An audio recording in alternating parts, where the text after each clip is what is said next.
अस्सलामुअलैकुम दोस्तों, आप सुन रहे हैं बायोकेमिस्ट्री चैनल में आसिम अंसारी को। आज हम देखेंगे शील्डिंग इफेक्ट क्या है और पीरियोडिक टेबल के अंदर शील्डिंग इफेक्ट का ट्रेंड क्या है।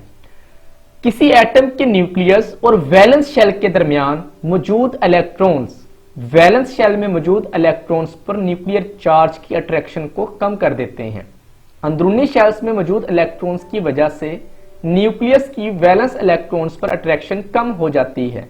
इसके नतीजे में बैरूनी इलेक्ट्रॉन्स असल न्यूक्लियर चार्ज से कम न्यूक्लियर चार्ज महसूस करते हैं, जिसे मौसर न्यूक्लियर चार्ज या जेड इफेक्ट कहते हैं। तो इस लिहाज से हम शील्डिंग इफेक्ट की डेफिनेशन यूं कर सकते हैं, the electrons present in the inner shell screen और shield the force of attraction of nucleus felt by the valence shell electrons.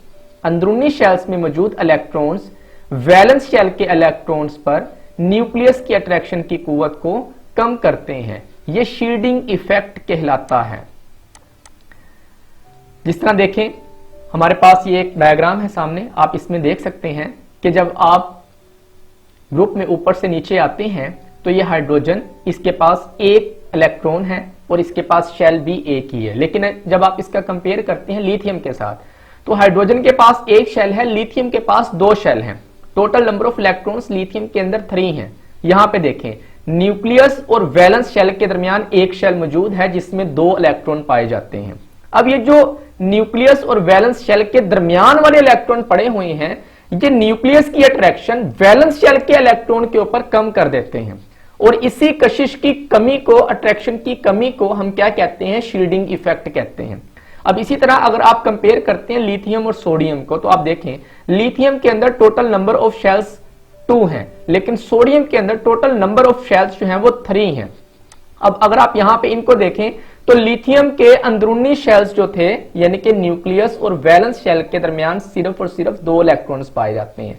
लेकिन सोडियम में देखें, न्यूक्लियस और वैलेंस शेल्स के दरमियान, न्यूक्लियस और वैलेंस शेल के दरमियान टोटल 10 इलेक्ट्रॉन्स पाए जाते हैं।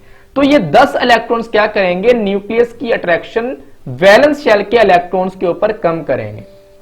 यहां पे 10 इलेक्ट्रॉन है, लिथियम के अंदर सिर्फ 2 इलेक्ट्रॉन्स हैं जो न्यूक्लियस की अट्रैक्शन वैलेंस शेल के ऊपर कम करवा रहे हैं। लेकिन सोडियम में देखें टोटल 10 इलेक्ट्रॉन्स क्या कर रहे हैं? वो न्यूक्लियस की अट्रैक्शन वैलेंस शेल के इलेक्ट्रॉन्स के ऊपर कम करवा रहे हैं। तो यहां पे देखें इलेक्ट्रॉन्स ज्यादा हैं, जिसकी वजह से न्यूक्लियस की अट्रैक्शन वैलेंस शेल के ऊपर बहुत कमजोर हो जाती है इन अंदरूनी शेल्स के इलेक्ट्रॉन्स की वजह से।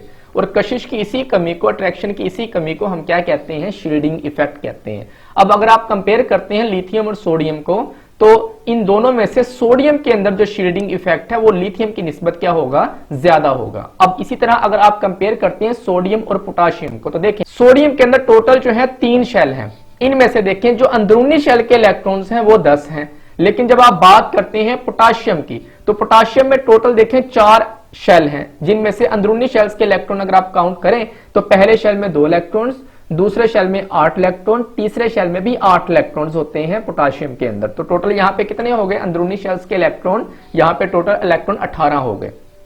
पोटाशियम के वैलेंस शेल के इलेक्ट्रॉन 1 हैं, तो लिहाजा ये 18 इलेक्ट्रॉन्स क्या करेंगे?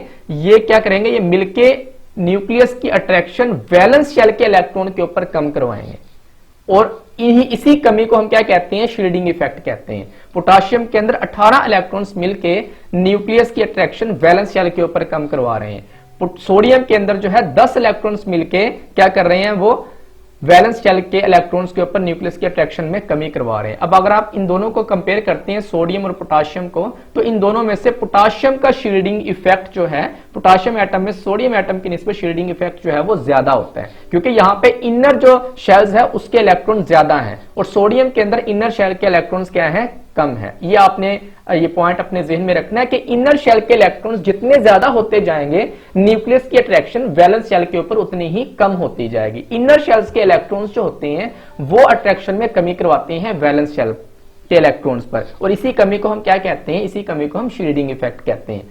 लेकिन जब देखिए आप मूव करते हैं from left to right in a periodic table, तो देखिए यहाँ पे किसी भी पीरियड के अंदर जो शेल की तादाद होती है ना वो कांस्टेंट होती है, जिसकी वजह से इनर शेल के इलेक्ट्रॉन्स भी वहां पे क्या होंगे? कांस्टेंट होंगे। तो लिहाजा जब इनर शेल के इलेक्ट्रॉन सबके अंदर कांस्टेंट होंगे तो इसका मतलब वहां पे शील्डिंग इफेक्ट भी क्या होगा? फिर सबके अंदर कांस्टेंट ही होगा।